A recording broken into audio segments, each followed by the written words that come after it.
नमस्कार, आप देख रहे हैं हल्ला बोल टीवी। मैं हूं अली। मंत्रियों के बाद अब अफसरों को जिला प्रभारी बनाया गया है। आइए जानते हैं किन अफसरों को कौन से जिले का कमान सौंपा गया है। हल्ला बोल टीवी के संपादक दीपक शर्मा से। देखिए, मंत्रियों को जिलों की कमान सौंपी गई, इसके बाद अफसरों को भी जिलों की कमान सौंपी गई है। ये मंत्री और अफसर जिन जिलों की कमान सौंपी गई है वहां विकास योजनाओं पर निगरानी रखेंगे कि सही से विकास योजनाएं हो रही हैं कि नहीं, चल रही हैं कि नहीं चल रही हैं, विकास का काम हो रहा है कि नहीं हो रहा है, लोगों को किसी तरह की शिकायत तो नहीं है, भ्रष्टाचार तो नहीं हो रहा है, काम में लापरवाही तो नहीं हो रही है। तो हम आपको बताते हैं कि कौन से अफसर को किस जिले की कमान सौंपी गई। शिक्षा विभाग के अपर मुख्य सचिव डॉक्टर बी राजेंद्र को पटना जिले का प्रभारी सचिव बनाया गया है। मतलब वे पटना जिले के विकास योजनाओं पर नजर रखेंगे। राजस्व और भूमि सुधार विभाग के प्रधान सचिव सीके अनिल को गया जी की कमान सौंपी गई है और कैबिनेट सचिवालय के अपर मुख्य सचिव अरविंद चौधरी को भोजपुर की कमान सौंपी गई है। योजना और विकास विभाग की विजय लक्ष्मी एन को समस्तीपुर की जिम्मेवारी दी गई है और गन्ना उद्योग के सेंथिल कुमार को नवादा का प्रभारी सचिव बनाया गया है। अति पिछड़ा विभाग के एचआर श्रीनिवास को पश्चिम चंपारण की जिम्मेवारी दी गई है और जल संसाधन विभाग के संतोष कुमार मल को पूर्णिया की जिम्मेवारी दी गई है। ग्रामीण विकास विभाग के पंकज कुमार को रोहतास की जिम्मेवारी दी गई है। कृषि विभाग के नर्मदेश्वर लाल को सहरसा की जिम्मेदारी दी गई है। नगर विकास और आवास विभाग के विनय कुमार को मुजफ्फरपुर की जिम्मेवारी दी गई है।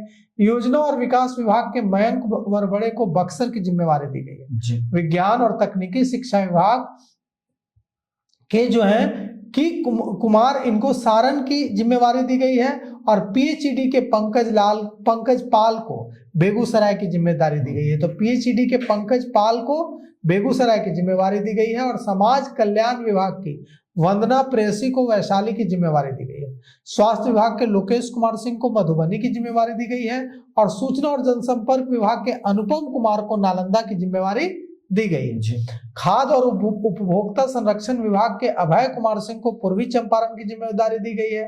मद्य निषेध उत्पाद और निबंधन विभाग के अजय यादव को कटिहार की जिम्मेवारी दी गई है। ग्रामीण कार्य विभाग के दिवेश सेहरा को किशनगंज की जिम्मेवारी दी गई है। नगर विकास और आवास विभाग के संदीप पुडकल कट्टी को बांका की जिम्मेवारी दी गई है। सहकारिता विभाग के धर्मेंद्र सिंह को अररिया की जिम्मेवारी दी गई है और राजस्व और भूमि सुधार विभाग के गोपाल मीणा को मधेपुरा की जिम्मेवारी दी गई है। राजस्व और भूमि सुधार विभाग के जय सिंह को गोपालगंज की जिम्मेवारी दी गई है। श्रम संसाधन विभाग के दीपक आनंद को भागलपुर की जिम्मेवारी दी गई है। वाणिज्य कर विभाग के संजय कुमार सिंह को दरभंगा की जिम्मेवारी दी गई है। शिक्षा विभाग के दिनेश कुमार को जमुई का जिम्मा दिया गया है और अल्पसंख्यक विभाग के जो अधिकारी हैं उनको शिवहर की जिम्मेवारी दी गई है। राजस्व परिषद की डॉक्टर आशिमा जैन को सुपौल की जिम्मेवारी दी गई है और लघु जल संसाधन विभाग के बी कार्तिकेय धनजी को कैमूर की जिम्मेवारी दी गई है। कला संस्कृति विभाग के प्रणव कुमार को खगड़िया की जिम्मेवारी दी गई है। ऊर्जा विभाग के मनोज कुमार सिंह को सिवान की जिम्मेवारी दी गई है। बिहार मानवाधिकार आयोग की सीमा त्रिपाठी को सीतामढ़ी की जिम्मेवारी दी गई है। उच्च शिक्षा विभाग के राजीव रोशन को शेखपुरा की जिम्मेवारी दी गई है। युवा रोजगार और कौशल विभाग के डॉक्टर कौशल किशोर को अरवल की जिम्मेवारी दी गई है। योजना और विकास विभाग के कंवल तनुज को लखीसराय की जिम्मेवारी दी गई है और वित्त विभाग के रचना पाटिल को जहानाबाद की जिम्मेवारी दी गई है। परिवहन विभाग के राजकुमार को मुंगेर जिले का प्रभारी सचिव बनाया गया है। तो यह अब हम बात करते हैं उन मंत्रियों के नाम भी हम आपको बताते हैं जिनको जिलों की जिम्मेवारी दी गई है। तो सम्राट चौधरी को पटना की जिम्मेवारी दी गई है। विजय कुमार सिन्हा को मुजफ्फरपुर और भोजपुर का प्रभारी मंत्री बनाया गया है। विजय कुमार चौधरी को पूर्वी चंपारण और नालंदा की जिम्मेवारी दी गई है। विजेंद्र प्रसाद यादव को वैशाली और सारण की जिम्मेवारी दी गई है। श्रवण कुमार को समस्तीपुर और पूर्णिया की जिम्मेवारी दी गई है। मंगल पांडे को दरभंगा और पश्चिमी चंपारण की जिम्मेवारी दी गई है। दिलीप जायसवाल को भागलपुर और गया की जिम्मेवारी दी गई है। अशोक चौधरी को 3 जिले दिए गए हैं, सीतामढ़ी, शिवहर और जहानाबाद। लेसी सिंह को मधुबनी और मधेपुरा की जिम्मेवारी दी गई है।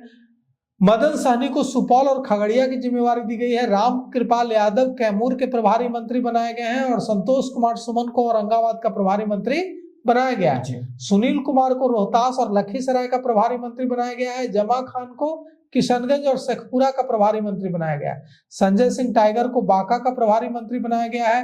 अरुण शंकर प्रसाद को बेगूसराय का प्रभारी मंत्री बनाया गया है। सुरेंद्र मेहता को कटिहार का प्रभारी मंत्री बनाया गया है। नारायण प्रसाद को गोपालगंज का प्रभारी मंत्री बनाया गया है। रमा निषाद को बक्सर का प्रभारी मंत्री बनाया गया है। बक्सर के प्रभारी मंत्री बनाई गई हैं रमा निषाद। लखेंद्र कुमार रोशन को अररिया का प्रभारी मंत्री बनाया गया है। श्रेयसी सिंह को नवादा का प्रभारी मंत्री बनाया गया है। सहरसा और सिवान के प्रभारी मंत्री प्रमोद कुमार बनाए गए हैं। मुंगेर के प्रभारी मंत्री संजय कुमार बनाए गए हैं। जमुई के प्रभारी मंत्री संजय कुमार सिंह बनाए गए हैं और अरवल की जिम्मेवारी दीपक प्रकाश को दी गई है। जी। तो सुना आपने किस तरह से मंत्रियों के बाद अब अफसरों को जिलों का कमान संभालने को दिया गया है और कौन से अफसर किस जिले की कमान संभाल रहे हैं, इस बारे में जानकारी आपने सुनी। इस पूरे मामले पर आपकी क्या राय है, अपनी राय कमेंट बॉक्स में जरूर दें। तो फिलहाल इस पेशकश में इतना ही। आगे की खबरों के लिए बने रहे हल्ला बोल टीवी के साथ। धन्यवाद।